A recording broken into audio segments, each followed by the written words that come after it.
the second is everything you've done from the military to the ministry to the scholarship is all service based, serve first. And so I really like those Yeah. two, right? Those two things. And I don't know if maybe you kind of expand on what you do, but maybe how those sort of ideas drive you. Yeah. Yeah. It's interesting. It's not the idea that drives it though. It's the heart that drives it. And it comes from deep within. When I tell my story, you can hear it. I was that kid that was raised for example, my mom is, even till today, she's in her 70s. She's mentally handicapped, and we're all old enough to remember the comments like the short bus and mentally retarded back when we used to use those terms. I don't know if we still use those today, but that's my mom. I love her, but she's mentally handicapped, and she had three children by a gentleman who's probably 100. I think, from what I can research and understand, who's probably 115 years old now. If that tells you anything about what happened when she was a young adult as mentally handicapped, right? And I don't want to. She's still alive. I want to honor her memory and her legacy while she's still alive. So I don't.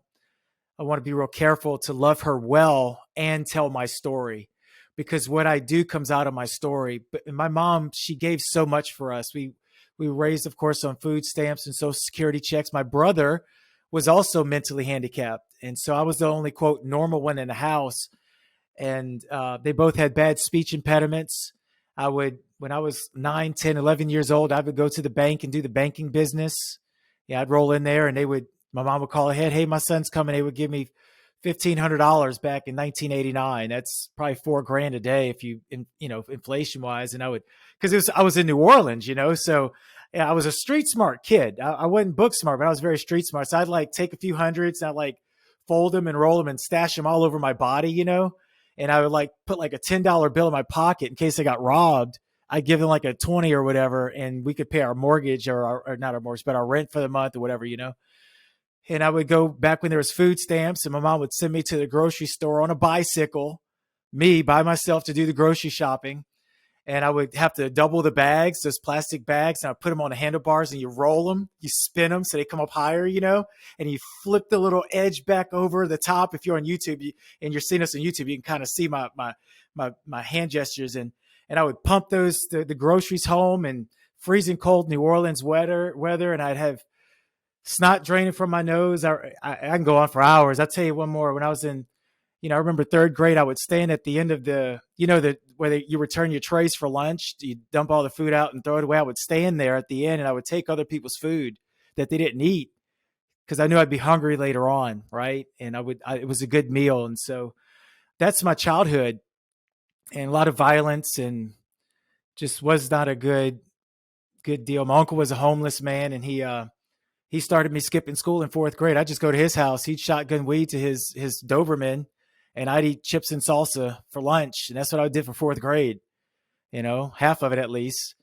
And, I had a rough start. That's all I'm trying to get. And so I was able to break free and take this journey of like making things right.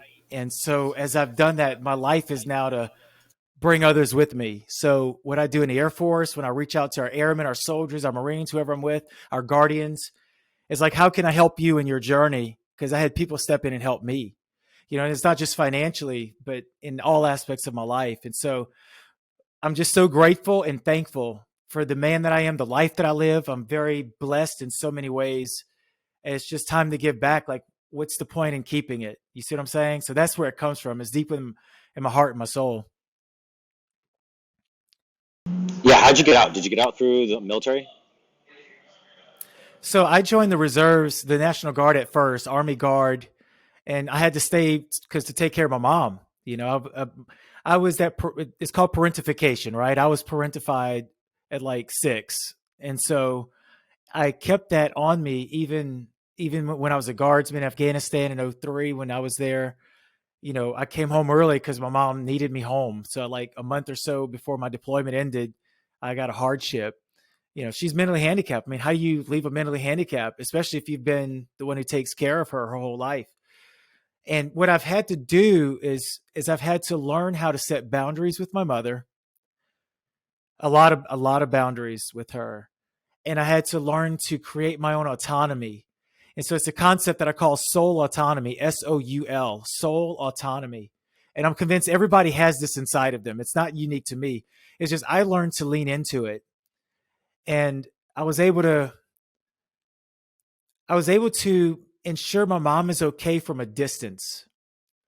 And it wasn't until about 3 years ago when my mom decided it was best for her to be in a community nursing home, community center, and that she was eligible for it through Medicaid, I suppose it is one of those programs, that I finally got the freedom to say I can finally take it easy. I was 38 years old when I said I can finally stop always taking care of her. Like somebody else can help now. But it was a journey of me learning to take care of her from a distance, to break those chains of codependency and so many things that were those dynamics that I was raised with. Mindset. Oh my gosh, mindset had to change. Heart set had to change. I had to learn about life and money, and I picked up those skills. I went to college. While I was in college, the pastor at my church would, like, my whole senior year, every Monday, I went to his office for 2 hours.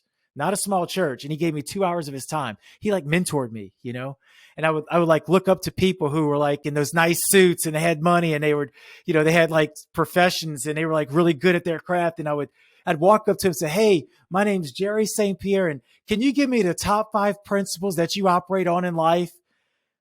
Just begging for somebody to help me, as a 23-year-old, 25-year-old, 28-year-old. And some of them wrote me.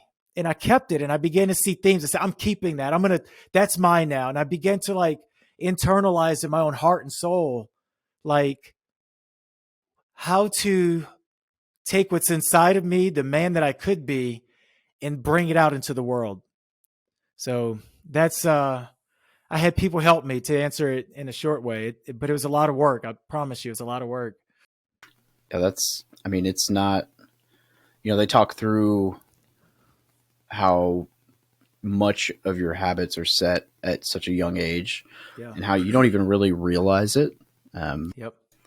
That there's this book, it's called Lovable, I believe. And it talks about, in fact, I think the speakers are coming to an event I'm going to next week, or the authors. And it talks about like they use the word trauma, which, I don't know that that's always the best word, because it may not always come across as trauma, but the word they use is trauma to explain that, the things that happen, or the impressions that are made when you are in those young years, cause such a domino effect that you don't even realize. And in the book, they explain like, how little things, like the fact that you were raised in a manner where like the perception you had about money at that early age was something that you inevitably had to come to grips with and change at some point in life to get to where you are now.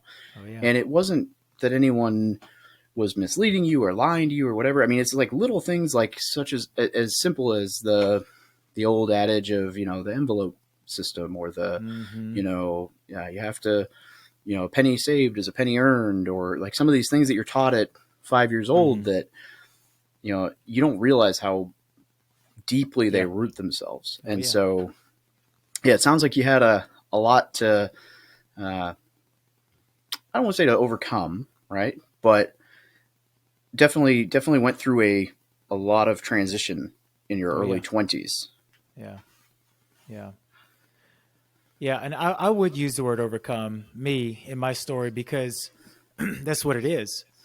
And I look at my life today and I have such gratitude. I'm so thankful that I get to wake up and do what I do every day and enjoy the life that I have.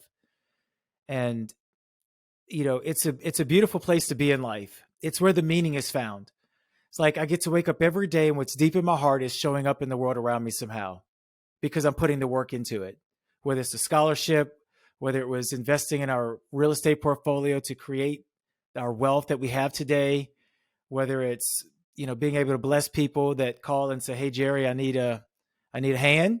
And I know them, because I don't lend out money. My philosophy is I'll give it, I don't lend it.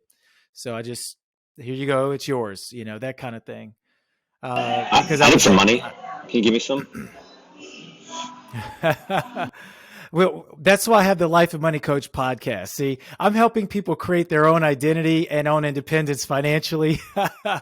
And not only through sharing my story, but principles. I bring other people on,